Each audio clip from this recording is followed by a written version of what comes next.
everyone, this is ChakaWhat here, and today I'm going to be presenting to you my top 10 Redguards of the Elder Scrolls. This list was suggested to me by GeoPlaya, so thanks for watching my videos, dude. Redguards are known to be some of the fiercest warriors in Tamriel, with a well-known respect for destruction. This list contains those who are not only wise in the ways of combat, but have interesting personalities and talents unique to them. Up at number 10, I have chosen Camellia. Gruff and strong, she is a pawnbroker and lookout for Delvin Mallory in the Thieves Guild. Though not officially a member, she dons their armor and is an incredibly close partner, supplying armor and upgrades for new recruits and promoted members. She is known to have something going on with Vekel the Man and will quickly deny any rumors that she is cheating on him with Brynjolf. Very businesslike, she has lots of experience and practice on her side, giving her an advantage in the underworld.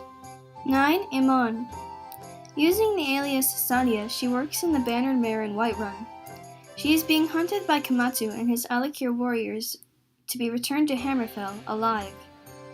Her side of the story is that she was a noble who is being hunted for openly speaking against the Eldmeri Dominion. Kamatsu claims that she was a noble who betrayed her city Taneth by selling them out to the Eldmeri Dominion. Either way, she is unarguably strong, independent, and a talented woman who knows how to disappear, but is also mysterious and almost untrustworthy. Aint Sheldon. The self-appointed mayor of Passwall, he claims to be the first one who found the town. Though cowardly, he is actually incredibly insightful and doesn't let on to the fact that he is well and able to take care of himself. He takes his job seriously, even though he is the only one who thinks he has it. He desperately warns adventurers in the Isles against traversing further down the path, attempting to save them from a grisly fate at the hands of the Gatekeeper or Zedillion. When the hero of ChakaWhat entered the Isles, he presented himself as a useful source of information, and the two also escaped from Zedaphen and searched for survivors of Passwall. 7. Melona. She was a high-ranking member of the Anvil City Guard with her husband, Gogan. The two posed as commoners to catch an operation run by a gang of 3 beautiful women. The women would lure men into a seclusive barn and then rob them.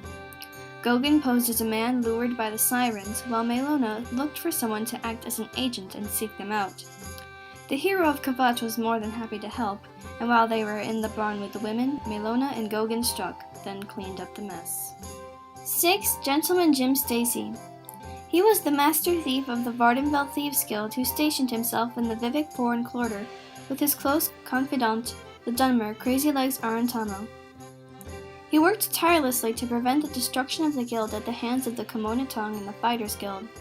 He also worked to revive the Bal Malagmur, a vigilante thieving organization. He worked with the Nerevarine as they rose the ranks of the guild to help defeat the Fighters Guild, help out the Twin Lamps leader Ilmeni Dren, and fight for the poor and common folk of Vardenfell. 5. Azra Nightwielder. He was a shadow mage and pioneer in shadow magic. He worked at trying to manipulate his shadow to the extent that all possible versions of himself would be melded into one being, his own.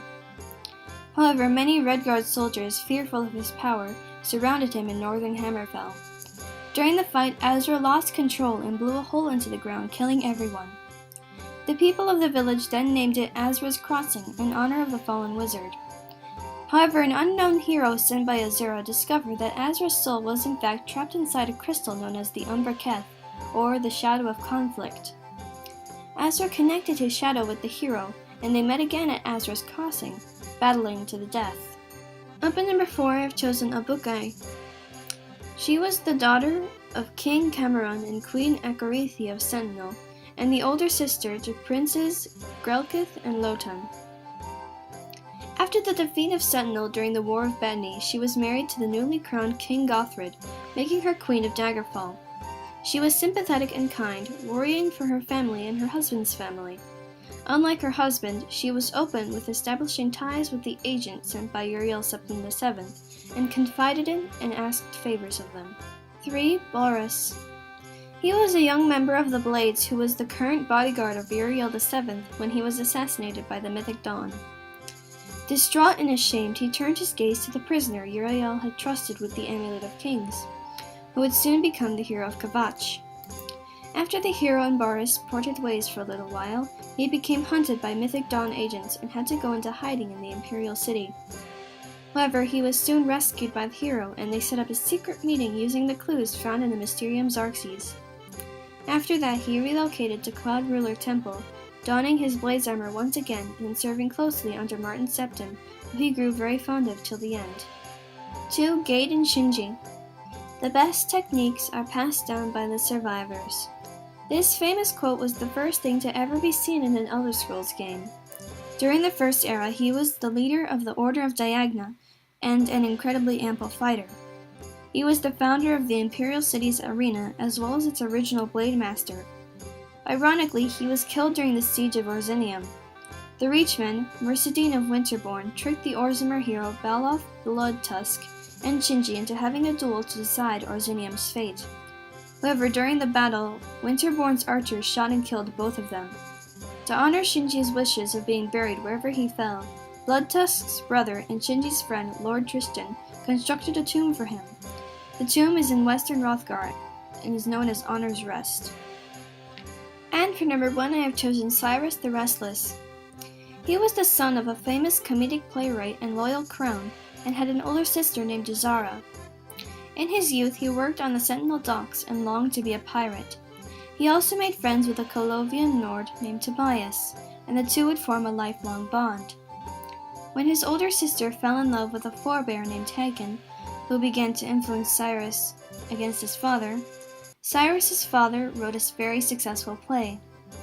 In a drunken rat, Hakon then struck Izara. Livid, Cyrus jumped to his sister's defense and killed him. He then fled Senno and joined Tobias's crew. During his adventures, he became acquainted with the Khajiit, Sarathra, who worked as an employer. He sent Cyrus to liberate a Dummer slave camp and continued various assassinations and mercenary work for the next years. However, in the late Second Era, he received a letter from Tobias calling him back to the island of Stros M'Kai as his sister had gone missing. Cyrus rushed back and initiated a search, working with the governor Emil Reichten, only to be betrayed and dragged to the dungeons by the Dummer assassin Dram. He was acquainted with the slowed Nagasta, and with the help of the Restless League, he was able to locate his sister in Clavicus Vile's realm. He traveled there and was able to free her. The two then worked with the help of their mother and the Restless League to raise the famed Prince Ator from the dead in order to fight for the freedom of Stros M'Kai. The many adventures of Cyrus were made into sea shanties and still sung by many sailors and pirates when at high adventure. I hope you enjoyed my list and found it helpful. For those of you that watch my tribute videos, first I'd like to say thanks. I don't do them for any particular reason besides the fact that I want to. They're fun to make, what can I say? Anyways, if you have a request for a person, film, TV show, character, song, etc., just feel free to put it out there. Remember to like and subscribe. Bye!